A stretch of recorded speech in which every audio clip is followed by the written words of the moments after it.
Good afternoon or good morning if you're on the West Coast. My name is Brittany McCauley. I am the Marketing Director here at Garden Light LED, and today we're going to talk about some tips to elevate your marketing. I hope that you can find something to take away for your business in this presentation, something useful that maybe you didn't know before, and I look forward to sharing, a little bit of knowledge with you guys today.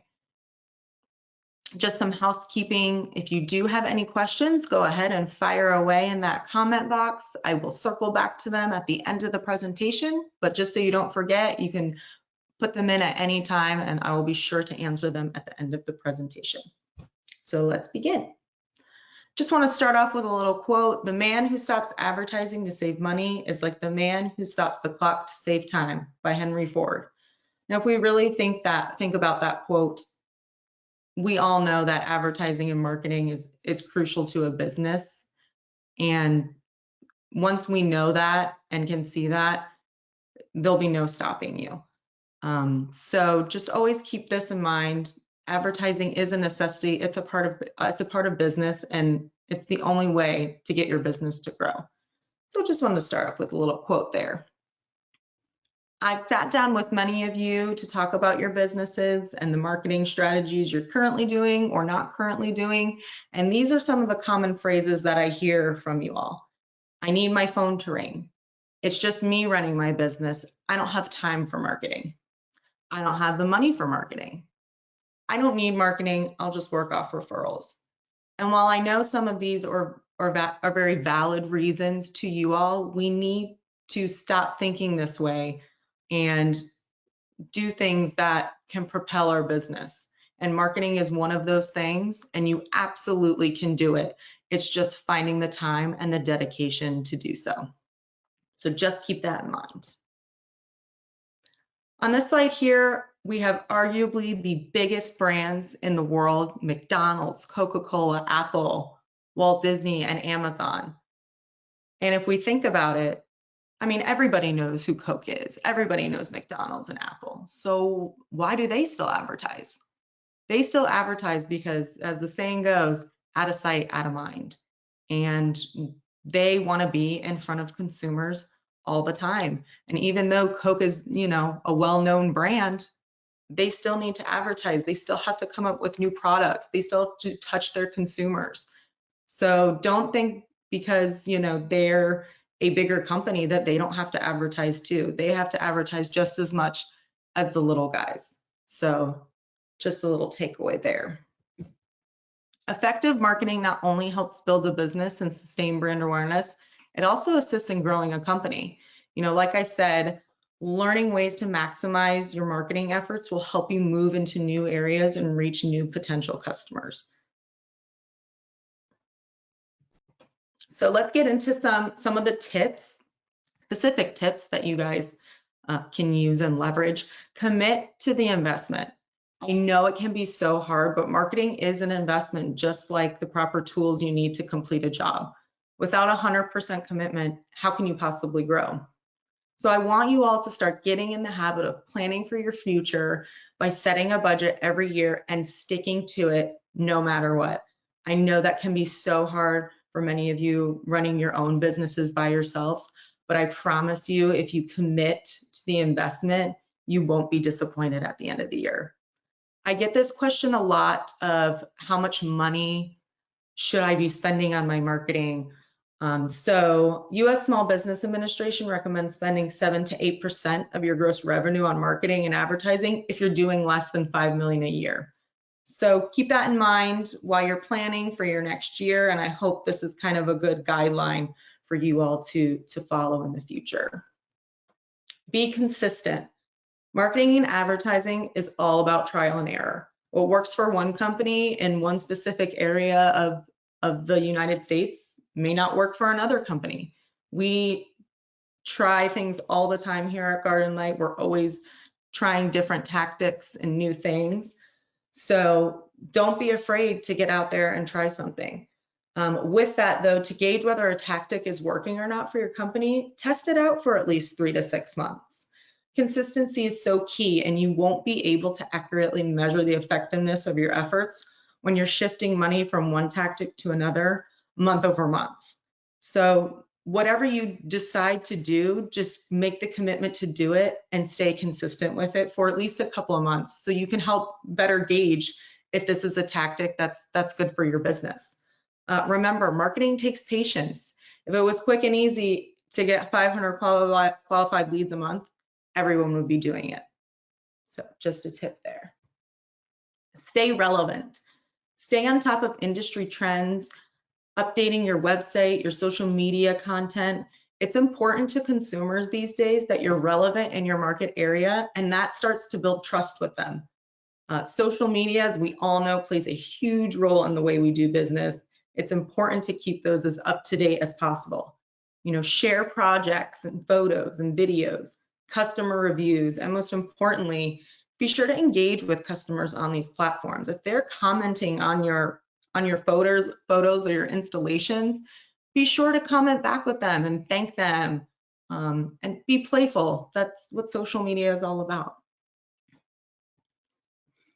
Continuous communication. So you finish the job and that's it, right? Wrong. Leverage email marketing automation tools. There's so many out there. MailChimp, Constant Contact. There are so many tools that you can use to keep that communication going with your customers. Through this, you can offer them maintenance programs, additional lights to their existing systems, let them know about new products or recent projects. You worked hard to get that customer, so don't let them just be a one-hit wonder. Continually reach out to them and offer them new things. Consumers are always looking for the next best thing. So be sure you're offering that to them, and that's just another revenue stream for you that you can keep going down and adding to your business. Meaningful content. Customers want to connect with the brands that they love. That means putting out content that's useful. For example, in our industry, tell stories that hit customer pain points. For example, maybe security or safety for lighting, and come at them at a positive angle on what your company can do to help with that situation. It's always good to solve a problem for consumers, and if you can show you can do that, they're more likely to probably pick up the phone and give you a call. And just a quick tip with this, any content that you do have written for you or that you do write, try to use a consistent set of keywords to help enhance your search rankings on Google. LED lighting, outdoor lighting, use keywords like that to help you with your organic ranking on Google. Building your reputation. A brand is no longer what we tell the consumer it is. It's what consumers tell each other it is. And that's from Scott Cook, director at P&G. And we all know that's very true. Word of mouth is very big and perception is reality.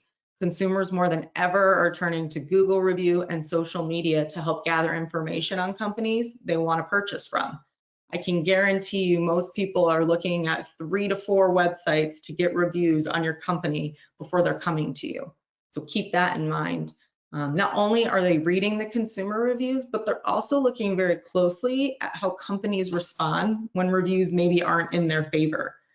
The way a company responds when things get tough tells you everything you need to know about the business.